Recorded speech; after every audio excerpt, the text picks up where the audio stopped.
اعوذ باللہ من الشیطان الرجیم بسم اللہ الرحمن الرحیم الحمدللہ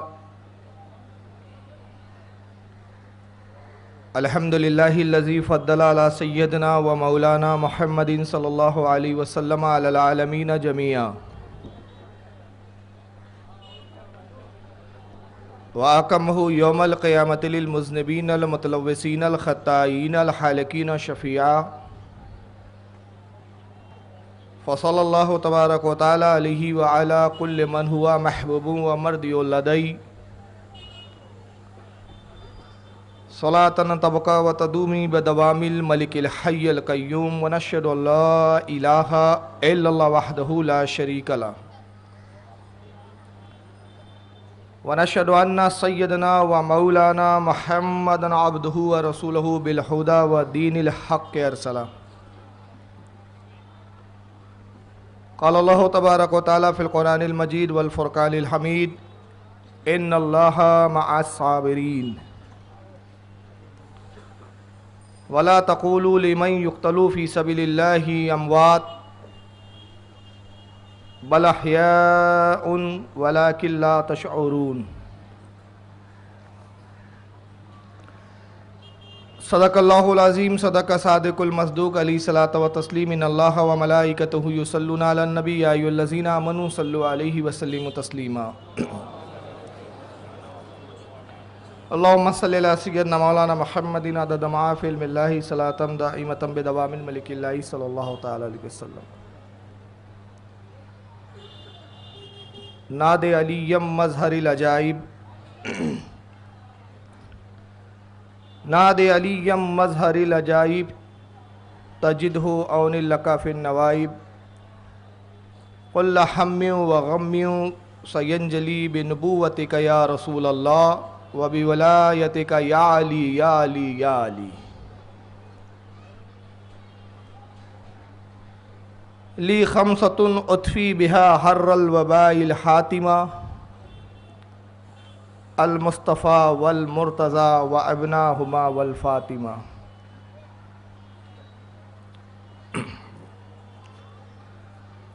بڑا عظیم الشان جلسہ ہے یہ آج کا. اسی مسند سے آپ ماشاءاللہ مسلسل 11 روز سے یا غالباً 12 روز سے شہدائے کرب و بلا کے تعلق سے خطاب سماعت فرما رہے ہیں. آج اور کل 2 دن کے لیے فقیر آپ کی بارگاہ میں حاضر ہوا ہے. انتظامیہ نے جو عنوان دیا ہے مجھے وہ 2 حصوں میں نے تقسیم کیا ہے. ایک آج تو واقعات کربلا کے تعلق سے میں کچھ بیان کروں گا اور دوسرا کل کردار یزید پر گفتگو ہوں گی. کل جو پروگرام ہوں گا انشاءاللہ کل پروجیکٹر اسکرین بھی لگیں گے تاکہ پروجیکٹر اسکرین پہ اگرچہ ہم یزید کو تو نہیں دیکھ سکتے لیکن اولاد یزید کو ضرور دیکھیں گے. اور کل معلوم ہوگا کہ یزید کی نسلوں میں ابھی کتنے بچے ہوئے ہیں. لیکن یہ الگ بات ہے کہ بڑے مٹھی بھر ہے. اللہ نے امام حسین کو ایسا عروج عطا فرمایا کہ باوجود چند طرفداروں کے یزید کے طرفداری کر رہے ہیں مگر یزید کا نام رکھنے کے لیے اپنی اولادوں کا تیار نہیں ہیں. مگر امام علی مقام کا یہ فیض و کرم ہے اور اللہ نے اس نام کو ایسی بقا عطا فرمائی کہ آج ہزاروں نہیں بلکہ لاکھوں کروڑوں حسین نظر آتے ہیں. کروڑوں غلام حسین ہیں. آئیے میں تمہیدی کو چند گفتگو آپ کے سامنے عرض کرنا چاہتا ہوں تاکہ اس پس منظر میں امام علی مقام کی شان و عظمت کو ہم دیکھیں. قرآن عظیم میں جہاں شہداء کا ذکر کیا ہے رب کائنات نے چند صفات بتائی ہے شہداء کی. اس میں ایک پہلی صفت یہ بتائی کہ جو اللہ کی راہ میں شہید ہونے والے ہیں یا شہید ہوتے ہیں وہ صابرین کی جماعت ہوتی ہے. اس لیے کہ میدان جہاد میں بڑے صبر و تحمل کی ضرورت ہوتی ہے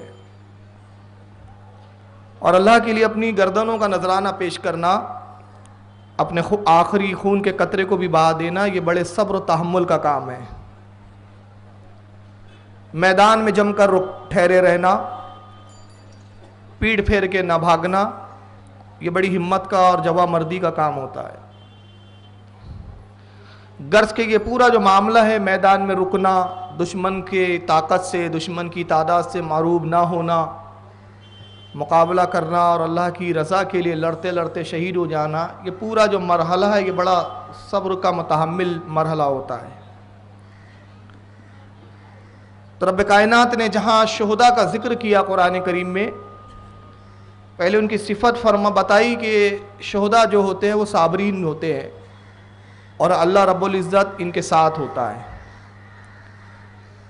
یہ جو شہادت کا مرتبہ حاصل کرتے ہیں یہ رب کی عنایتوں سے، رب کی عطا سے حاصل ہوتا ہے۔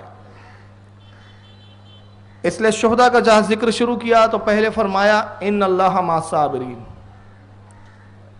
بے شک اللہ صبر کرنے والوں کے ساتھ ہے۔ صبر کہتے کس کو ہے؟ صبر کی تعریف کیا ہے؟ صبر کی تعریف یہ ہے کہ کسی چیز کے نہ ملنے پر یا کسی چیز کے گم ہو جانے پر، کسی چیز کی تمنا ہے، حصول چاہتا ہے، حاصل کرنا چاہتا ہے، نہیں مل رہی ہے تو زبان پر شکوہ شکایت کے الفاظ نہ لائے، یہ صبر ہے۔ کوئی چیز گم ہو جائے اس پر غلہ نہ کرے رب کی بارگاہ میں، یہ صبر ہے۔ اور بھی تعریفیں ہیں صبر کی۔ صوفیہ اکرام میں ایک بحث چھڑی کہ افضل کیا ہے، صبر ہے کہ شکر ہے؟ ایک منزل صبر کی ہوتی ہے، ایک منزل شکر کی ہوتی ہے۔ حضرت بابا فرید گنج شکر رضی اللہ تعالیٰ عنہ، ان کی مجلس عجیب ہی ہے، مشائخوں کا ایک جمع غفیر ہے، ہجوم ہے، اور مشائخ میں یہ گفتگو چل رہی ہے کہ افضل کیا ہے، صبر کے شکر؟ شکر یہ ہے کہ اللہ کوئی نعمت عطا کرے تو انسان اللہ کا شکر ادا کرے، اس کی بارگاہ میں سر بسجود ہو جائے، اس کی بارگاہ میں اپنے سروں کو جھکا دے اور سر جھکا کے اللہ کی بارگاہ میں عرض کرے کہ مالک کائنات، تو نے یہ نعمت مجھے عطا کی، میں تیرا شکر گزار ہوں۔ اس نعمت کے حصول کے بعد، اس نعمت کو لینے کے بعد اللہ کی ذات کو فراموش نہ کرے، یہ ہے شکر کی منزل۔ اور صبر کی منزل میں نے بتائی کہ چیز نہیں ملی تو اللہ کی رضا پر راضی رہے، یا چیز تھی گم ہو گئی، لے لی گئی، واپس ہو گئی تو بھی اللہ سے شکایت شکوہ غلہ نہ کرے، اللہ کی رضا پر وہاں بھی راضی رہے، یہ صبر ہے۔ تو بحث ہے صوفیہ اکرام میں کہ افضل کیا ہے، صبر ہے کہ شکر ہے؟ تو مشائخ کی جماعت نے کہا کہ افضل شکر ہے، اور دلیل یہ دی گئی کہ شکر اس لیے افضل ہے کہ عموماً بندے کو جب نعمت ملتی ہے تو اسی وقت وہ اللہ کو بھولتا ہے۔ مشکل اور پریشانی میں ہر کوئی اللہ کو یاد کرتا ہے۔ آپ دیکھیں بڑے سے بڑا پاپی، بڑے سے بڑا گناہگار جب بیمار ہوتا ہے یا تکلیف ہوتی ہے، کوئی زخم آ گیا، پریشانی آ گئے، بے ساختہ کہتا ہے رب کائنات رحم فرما، اللہ کو یاد کرتا ہے وہ دکھ کے وقت، پریشانی کے وقت۔ بھولتا کب ہے؟ جب نعمتوں کا حصول اس کو ہوتا ہے، نعمتوں کی فراوانی ہوتی ہے، مال و دولت کے اسباب ہوتے ہیں، دولت کا انبار ہے، ڈھیر ہے، پراپرٹیاں ہیں، سب ہے، اپنے مال کے جنون میں ایسا گم ہو جاتا ہے کہ اللہ کو یاد ہی نہیں کرتا۔ اب اس وقت بندہ کہ جب مال و دولت کی فراوانی ہے، مصروفیات کا ہجوم ہے، ایسے ماحول میں اگر اللہ کو یاد کرے اور شکر کرے تو یہ بڑا مقام ہے۔ تو صوفیہ نے کہا کہ شکر کرنا افضل ہے، اس لیے کہ انسان ناشکرہ زیادہ واقع ہوا ہے۔ تو بابا فرید گنج شکر فرماتے کہ نہیں، میرے نزدیک صبر افضل ہے شکر سے زیادہ۔ پوچھا گیا کہ دلیل کیا ہے؟ کا دلیل یہ ہے کہ اللہ رب العزت نے قرآن عظیم میں فرمایا ان اللہ مع الصابرین، اللہ صبر کرنے والوں کے ساتھ ہے۔ اللہ نے یہ نہیں فرمایا ان اللہ مع الشاکرین، اللہ شکر کرنے والوں کے ساتھ ہے۔ تو جس جماعت کے ساتھ اللہ نے اپنے آپ کو، اپنی ذات کو وابستہ کیا وہ افضل ہے۔ مگر امام عالی مقام کی ذات کو آپ دیکھیں، ہمیں نعمت نہ ملے ہم صبر کر لیتے ہیں،